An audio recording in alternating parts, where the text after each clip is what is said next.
demographic information on Crown Heights. And again, I can check these figures for you. I can look it up specifically. The Hasidim comprise only 10% of the population of the neighborhood of Crown Heights.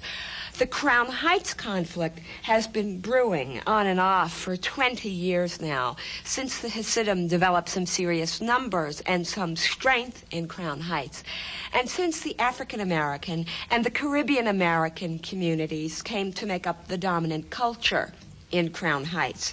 Very important to remember. Bias, those things which are expressed as bias, those things which we at the Human Rights Commission could consider to be bias, really does have the same trappings of bias, which is complaints based on a characteristic, not on knowledge of a specific person. There's a sort of a soup of bias, prejudice, racism, and discrimination. Bias means feelings with a valence, feelings that could go in a direction, either positive or negative, although we normally think of it as negative. Racism means hatred based on race, and discrimination means acts of discrimination against a person.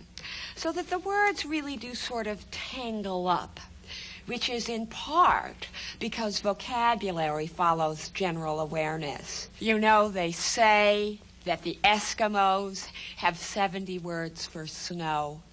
We probably have 70 different kinds of bias, racism, prejudice, and discrimination, but we are not of the mindset to be clear about it. And so I think we have sort of lousy language on the subject, which is in part reflective of our unwillingness to deal with it honestly and to sort it out.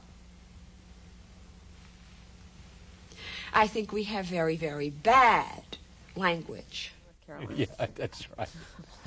I don't know anything about that either.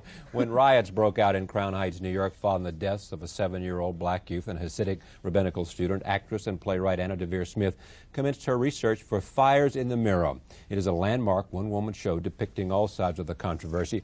George Wolfe directed the film version of Fires in the Mirror, an American Playhouse production that airs April 28th on PBS. Her latest play, Twilight's Last Gleaming, will open on June 3rd at the Mark Tabor Forum in Los Angeles, this time focusing on the aftermath of the Rodney King controversy. In addition to that, there is the Jonathan Demme film. Welcome. Right. Thank you. Nice to be here. Jonathan Demme film, Philadelphia. What is it called? Philadelphia. Philadelphia. What was your contribution and role in this?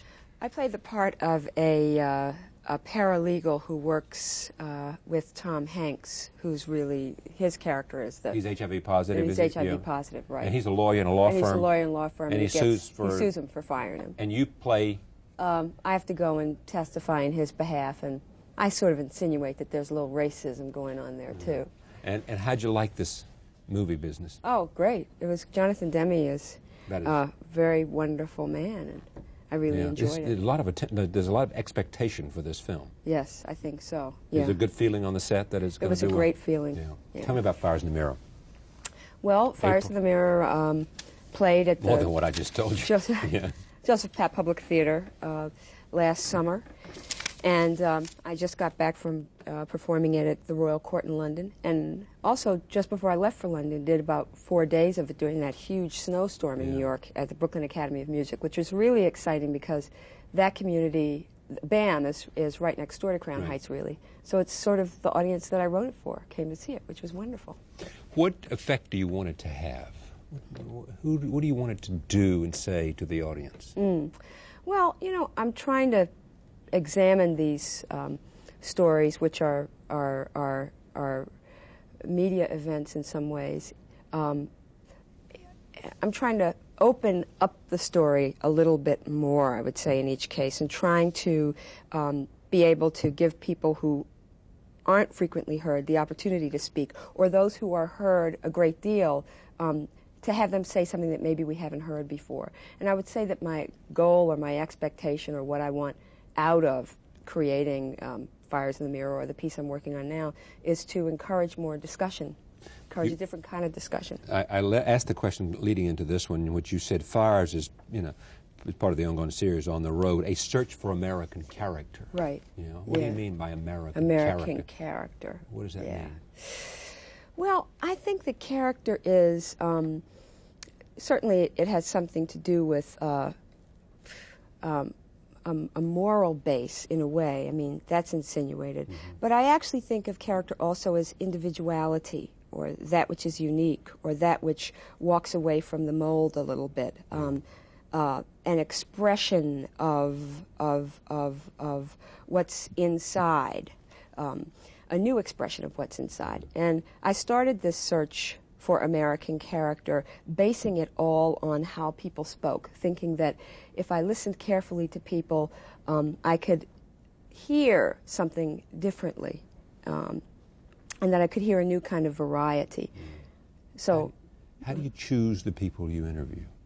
I usually start by getting references, recommendations. You know, sometimes in the case of Fires in the Mirror, I actually went to the mayor's office to find out who I should talk to. I get names from the newspaper, but that's just a base. And then once I get into the community, people tell me about other people that would be, you know, sort of ideal customers. So the list continues. Yes, right.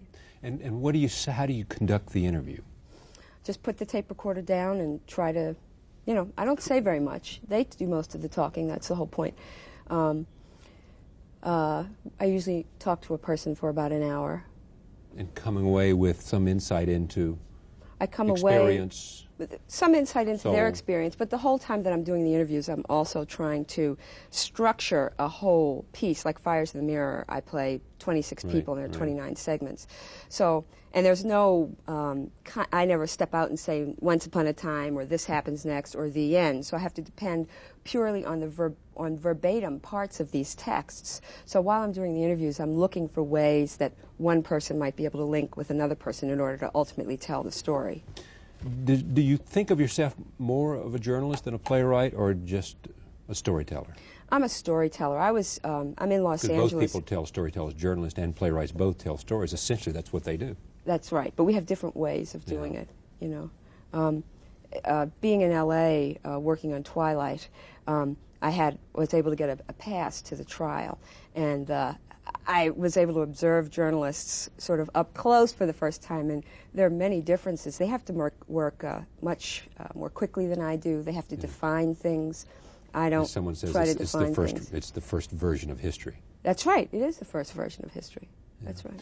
What about the Rodney King verdict?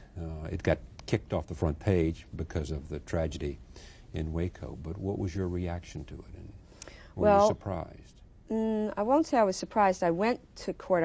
I went there and saw it read.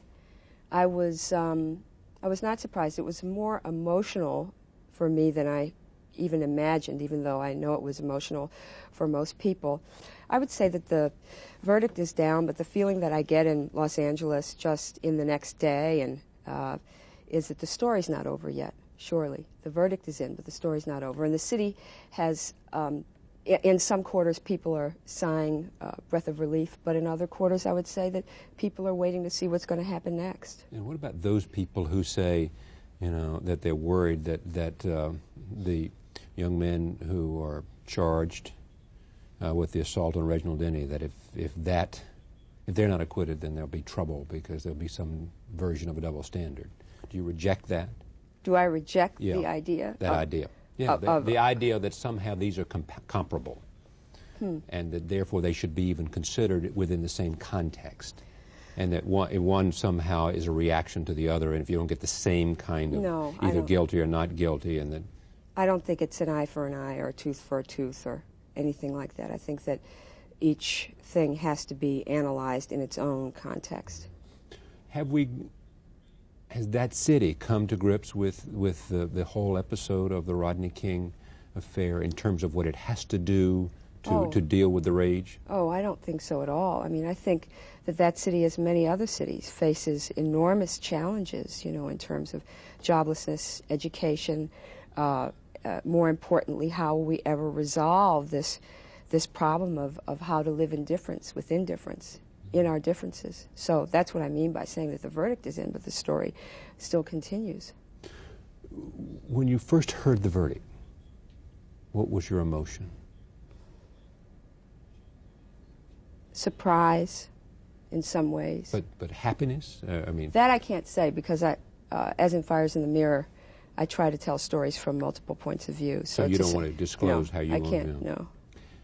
How did Jonathan Demme find you for this? Was he simply a fan and because he'd been down to watch you, or for the role he... Well, he came to see Fires in the Mirror, and that's how he first found out about my work. And said, I've got a part for you? Well, no, I don't think it... No, it didn't work like that. Actually, I didn't hear about Philadelphia until September, and I think he saw the show in May or June. Yeah. You want, in this search for American character, this exploration for you, you want to come away with it in the end with some sense of who we are as a people and how we can come to grips with the conflict in our lives? I would say that we're in a moment of an identity crisis, and I started thinking about it that way 10 years ago, that the old ways of looking at America haven't been healthy for some of us, mainly because it's been exclusive. And so I think there's a lot of room, and I'm just one of many people who have been trying to think about how to invite into this big picture of America voices which don't get heard very much, voices which have been negotiating their presence. My work focuses on a lot on people of color and women, and the call is for finding a new metaphor, I think, for the melting pot, because it didn't serve us well, and finding ways to not just tolerate difference but to invite difference. And I'm beginning to think that American character actually lives in the gaps between us, doesn't live in one camp or the other camp, and certainly doesn't live in this, but in the gaps. Yeah. Fires in the Mirror airs on PBS April 28th on American Playhouse television with Anna Deavere Smith. 9 o'clock on PBS, award-winning play. Has been directed for television by George Wolfe, who's just been made director of the succeeding, was it Joe Papp, but not Joe Papp. Public Theater. The Public Theater, right. And also Jelly's Last Jam.